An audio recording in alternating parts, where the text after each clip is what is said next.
What's up, nerds and nerdettes and wee little nerdlings all? It's your buddy Big Johnny G, the two-gun Pixie presents Legendary Gaming. Hello, everyone. Happy Monday. I know, nobody's happy about Mondays. You gotta put on a smile sometimes. Can't start your day bad. I couldn't do anything to help that, but I'm here for the midday. Well, at least here in the East Coast of the United States, it's midday. But I'm here for you. And maybe the monologue I'm dropping today will be something to give you food for thought, maybe put a smile on your face, or at least just make you stop thinking about that this is Monday. Thank you very much, everyone that's been subscribing to Two Gun Pixie and hitting that notification bell. And thank you for just in general watching the shows on this channel. It's really sweet that you do that. Just like when you go over and you see what we're doing on Facebook, Instagram, and Twitter. Sometimes we drop something, sometimes we don't. We're not 100% as active on that as we are here with everything every day. But thank you for going over when we do something and checking it out, saying hello. Now we also have a Two Gun Pixie Zazzle store. We have some merch, some goofy, nerdy phrases that made us chuckle, some images. Yeah, we put things on shirts, hats, mugs, steins. It's one of my favorites. And other things we can find to slap those images on. So thank you, even if you haven't bought anything, just for going and taking a look. That's really cool. So, but today we're talking about an aspect of board gaming that is very important because it's in the name itself, the board. Specifically, I want to talk about tile boards. Some people don't mind them, other people don't like them. I don't personally know anyone that has told me that they absolutely love them, though. There are different ways to make the tiles. There are different types of tiles. Maybe that has an impact on whether you like or not. But I have a thought, and we're going to talk about it. So I'll see you down at the table.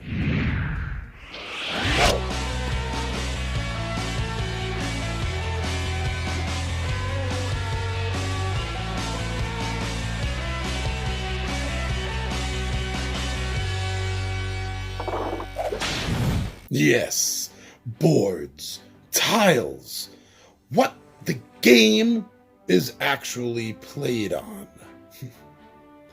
Oh, great looking board games. Well, I believe that a great looking board has the ability to suck you right into the tabletop adventure that's going to be played out on top of it. Now, on the other hand, great tiles, well, they allow you to experience an altered environment of the same game each time you play the game. Some boards are tiny, and they don't leave a large footprint on your table. Now, the convenience of this, well, that leaves you plenty of elbow room. But that's not all. It's also going to leave space available for other things, such as maybe player boards for the games, or their components. And this does kind of free things up on the table, and it doesn't look as cluttered. And maybe, on a subconscious level, makes you think about getting through the game faster.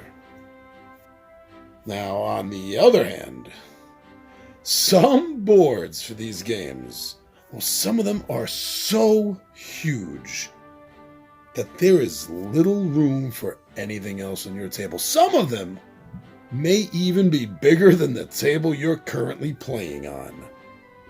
Now, I do have a few games that I not only love the games, but I also love the board that I'm playing on. Like Spectre Ops, either of them. Spectre Ops' board is amazing. The UV coating on the board, along with the shadowing and the light technique that they use, wow, it really does feel like a dark and desolate area with the occasional patches of light. Yeah, it really does suck you into that. Now, Coma Ward, on the other hand, that's interesting because there is a very detailed map on one side, and the other side has the same map, but it's less detailed, a little more scrawly. That's the side I like. But what really makes this is the use of the floor plans on the same board. I really like that. And also, this is a little bit of a cheat because they also use some tiles to fill in the rooms on that board. So that'll make things different from game to game. And then there's Fury of Dracula. Now, I have the 3rd edition of this game.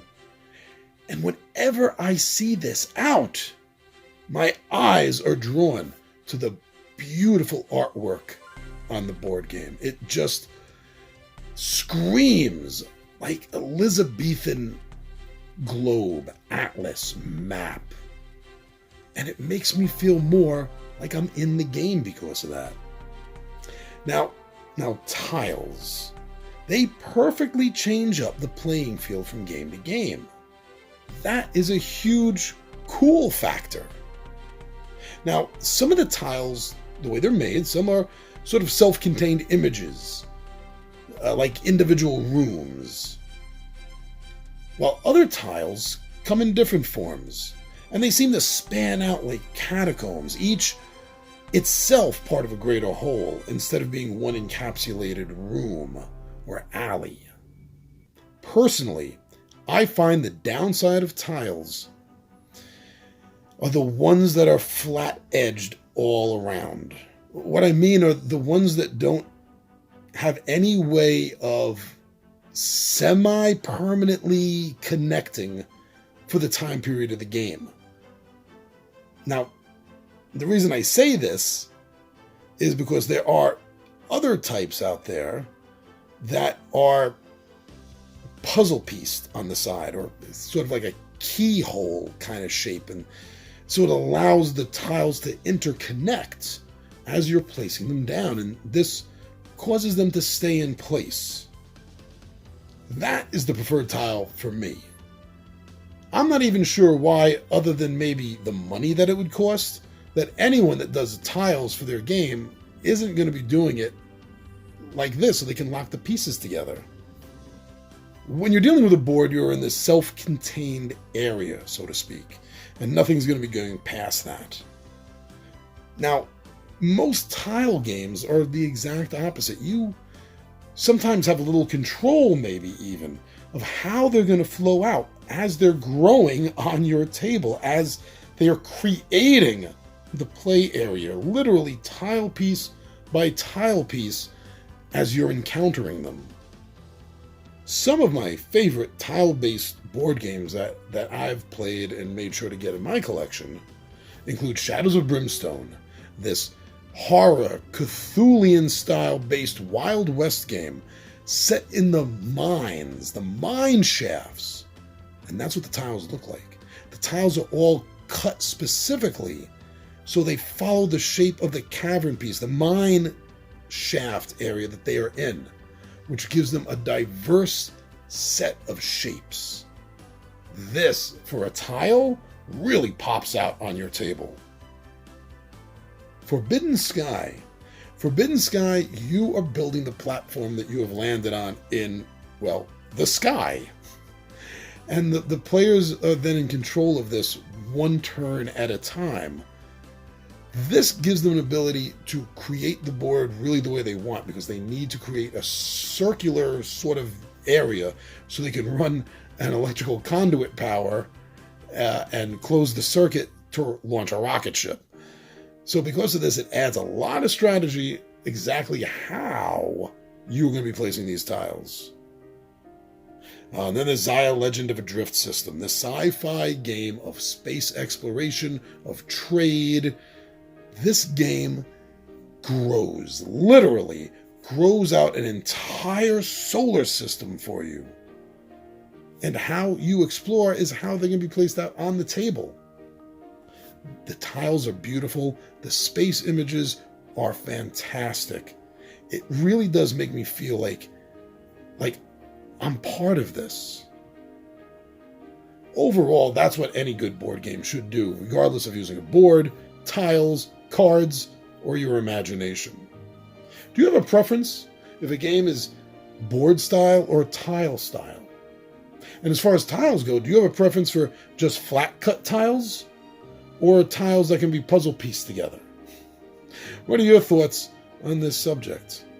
Because I go back and forth. It really depends on the game, and it depends on how the board is made and the art on that board.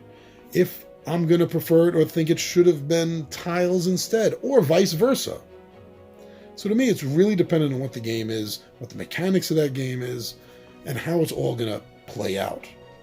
Generally speaking, I wish there were more tile-based game where the tiles were able to puzzle piece together. That's what I would like to see, because it does give you new places to look at, new ways of exploring. It changes things up literally from game to game, and that's going to add on to replayability, which is something we're all looking for in good games. The game can be great one or two sittings, but we want a game to be great every time it hits the table, and replayability helps that. So what are your thoughts on boards versus tiles? Let us know. I'm your buddy Big Johnny G for Two Gun Pixie presents Legendary Gaming, and my friends, I am out of here.